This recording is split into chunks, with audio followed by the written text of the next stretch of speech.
என் ஓட்டு விற்பனைக்கு அல்ல. நான் ஓட்டுக்கு பணம் வாங்க மாட்டேன். சிறிய முன்னெடுப்புகள் பெரிய மாற்றத்திற்கு வழிவகுக்கும். டிவிக்கே காசு கொடுத்துலாம் அவங்க ஜெயிக்க மாட்டாங்க. அவங்க மக்களுக்கு ஏதாச்சும் நல்லது செய்யணும்னு சொல்லி தான் வராங்க.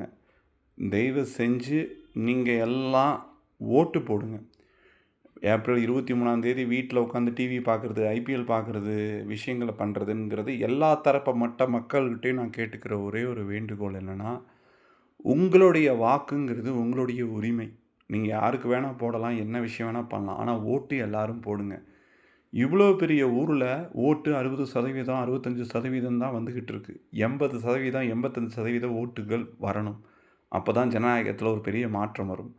என் ஓட்டு என் உரிமை. உங்கள் ஓட்டை நீங்கள் போடுங்க. அப்படி நீங்கள் உங்கள் ஓட்டை போடலைன்னா வேறு யாராச்சும் உங்கள் ஓட்டை போட போகிறாங்க. வீட்டில் லீவு தான் அன்றைக்கி. ஓட்டு போடுறதுக்கு ஒரு 2 நிமிஷம் ஆகும். ஓட்டு போடுறதுக்கு மதியானமோ சாயங்காலமோ உங்கள் ஓட்டை பதிவு செய்கிறது ஜனநாயகத்தோட உங்களுடைய உரிமையை நீங்கள் பயன்படுத்துறது. தயவு செஞ்சு எல்லோரும் ஓட்டு போட வாங்க.